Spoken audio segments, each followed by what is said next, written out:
Hello, my dear friends. This is Suraj Prajapati and I'm here with question number 12 of most important question series. और ये question लिया गया है chapter number 1 real number से। और question आपके सामने ये रहा कि explain whether 3 into 12 into 101 plus 4 is a prime number और अ कंपोजिट नंबर। 2012 और 2017 में क्वेश्चन आ चुका है। इसको हम पूरे डिटेल में सॉल्व करेंगे और स्टेप बाय स्टेप चीज़ों को लिखेंगे, लेकिन इससे पहले समझेंगे। फिलहाल आप वीडियो को एक बार पॉज कर लीजिए और पॉज करने के बाद एक बार इसे अपने तरीके से करिए, अपनी कॉपी पे लिखिए और उसके बाद से फिर चेक करिएगा कि आप इसका सॉल्यूशन सही लिख पा रहे हैं कि नहीं। ऐसे क्वेश्चन का जो सॉल्यूशन होता है ना, उसमें लिखने पे नंबर मिलता है, बिकॉज यहाँ पर हम इसको मल्टीप्लाई करके ऐड करके और इसको सॉल्व करके बता सकते हैं कि प्राइम नंबर है कि नहीं है, कंपोजिट नंबर है कि नहीं है। लेकिन अगर हम इसको मैथमेटिकली जो हम लोगों ने 10th में पढ़ा हुआ है उसके हिसाब से अगर करें तो वो थोड़ा सा अलग दिखेगा, अलग स्टेप्स लिखे जाएंगे। ठीक है, कैलकुलेशन पूरा हम नहीं करेंगे, कॉन्सेप्चुअल करेंगे इस क्वेश्चन को। तो मैं 3 तक काउंट करूंगा, उसके बाद से फिर मैं इस सॉल्यूशन पे आ जाऊंगा। सो 1 2 3। आई होप आपने ट्राई कर लिया। Now let us see the solution. सबसे पहले बात करते हैं कि कंपोजिट नंबर्स के क्या मतलब होते हैं। आपने पढ़ा है कि a number which has more than 2 factor, more than 2 factors. अगर मोर देन 2 फैक्टर है तो उसको हम लोग बोलते हैं composite number. 2 factors, more than 2 factors, मतलब जैसे 4 है ना। तो 4 का तो 1 एक फैक्टर होता है और एक 4 खुद होता है। जितने भी नंबर हैं, चाहे वो 5 है, चाहे वो 7 है, चाहे वो 9 है, मतलब 1 तो सबका फैक्टर होगा। इनका एक कॉमन फैक्टर होता है 1। ठीक है, एज वेल एज वो नंबर खुद अपने फैक्टर्स होते हैं। जैसे ये 7 है तो 7 भी होगा, 9 है तो 9 भी खुद अपना एक फैक्टर होगा। अगर 1 और 5 के अलावा 5 का कोई और एक फैक्टर होता तो हम 5 को कंपोजिट बोलते हैं। लेकिन 1 और 5 के अलावा 5 को कोई और नंबर नहीं काट सकता है, नहीं डिवाइड कर सकता है। दैट इज वाई हम 5 को प्राइम बोलेंगे। सिमिलरली अगर 7 की बात किया जाए तो 1 और 7 के अलावा 7 किसी से नहीं कटेगा, एंड दैट इज वाई 7 को हम प्राइम कहते हैं। 9 के केस में क्या है कि 1 से 9 कटेगा, 9 से 9 कटेगा, एज वेल एज ये 3 से भी कटेगा, है ना। तो मोर देन 2 फैक्टर्स हो गए, 1 और 9 के अलावा मोर देन 2 फैक्टर्स हो गए। सो दैट इज वाई 9 जो है वो क्या हो गया, कंपोजिट हो गया। क्लियर है। वैसे ही 4 के केस में 1 और 4 के अलावा इसके 2 जो है एक और फैक्टर है, तो इसके टोटल नंबर ऑफ फैक्टर्स जो है वो 3 फैक्टर्स हो गए, 1 2 and 4। So 4 is also a composite number. तो कंपोजिट नंबर का ये एक बेसिक डेफिनेशन है।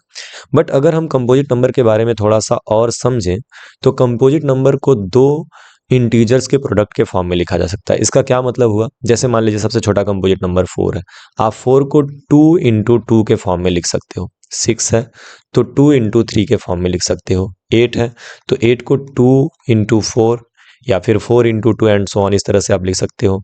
वैसे ही अगर 12 है तो 12 को आप 2 इंटू 4 2 इंटू 6 लिख सकते हो और 3 इंटू 4 लिख सकते हो। ऐसे बहुत सारे तरीके हैं जिससे हम 12 को ऐसे दो इंटीजर्स के प्रोडक्ट के फॉर्म में लिख सकते हैं। और आप देख सकते हो कि ये जो इंटीजर्स हैं, जो प्रोडक्ट्स हैं, उसमें 1 नहीं है कहीं पे भी।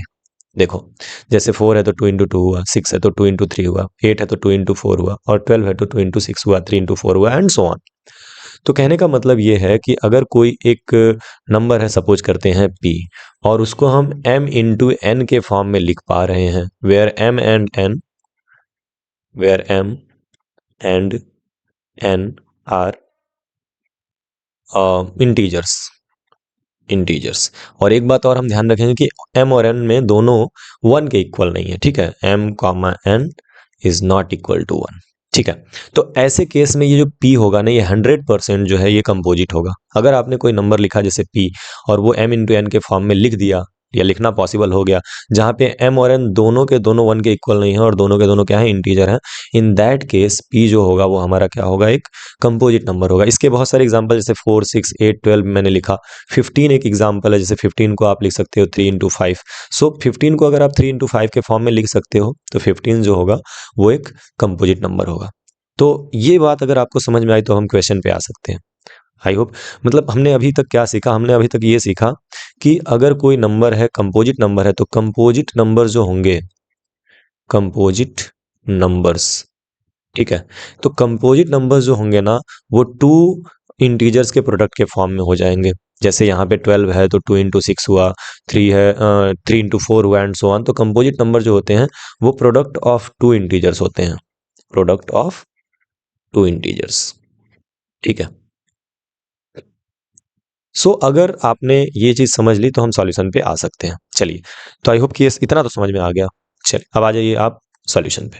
तो यहाँ पर हमारा जो क्वेश्चन है कह रहा है कि explain whether 3 into 12 into 101 plus 4 is a composite number और अ प्राइम नंबर और अ कंपोजिट नंबर। ठीक है, ये हमारा क्वेश्चन है। तो उस कंडीशन में हम क्या करेंगे, सॉल्यूशन इसका करेंगे। तो सबसे पहले आप कैसे लिखोगे बोर्ड एग्जाम में, कैसे अपने पेपर में लिखोगे, उसको भी जरा ध्यान देना। देखो पहले हम लिखने का तरीका देखेंगे और उसके बाद से थोड़ा और डिटेल में मैं समझाऊंगा। फिलहाल क्वेश्चन को मैंने बहुत अच्छे से समझा दिया।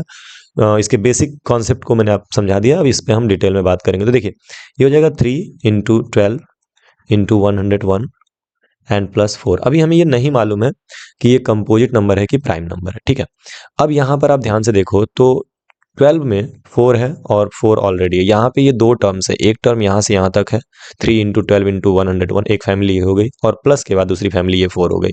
आप देख सकते हो कि 12 में हमारे पास 3 इंटू 4 छुपा हुआ है और ये ऑलरेडी 4 है। तो इस पूरे एक्सप्रेशन में से हम 4 कॉमन ले सकते हैं। जब आप 4 कॉमन लोगे तो यहाँ पे मिलेगा आपको 3 इंटू 3। ये 12 में से 4 गया, 3 बचा, है ना। 12 को हम 3 इंटू 4 लिखेंगे, 4 चला जाएगा तो 3 बचेगा, और इंटू 101 एंड प्लस ये 4 गया तो कुछ नहीं बचा, मतलब 1 बचा। तो कहने का मतलब ये है कि अगर आप 4 को कॉमन करते हो तो ब्रैकेट के अंदर 3 इंटू 101 प्लस 1 बचेगा, 4 बाहर आ जाएगा। इतना क्लियर है क्या? आई होप क्लियर है।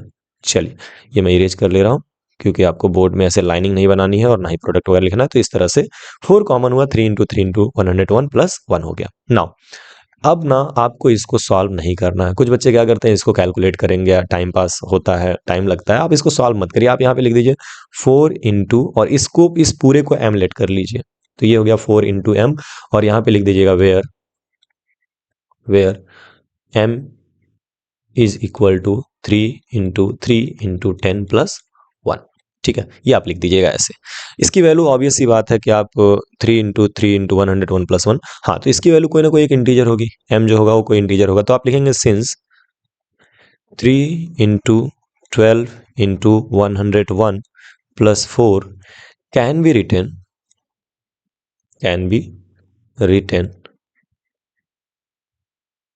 in the product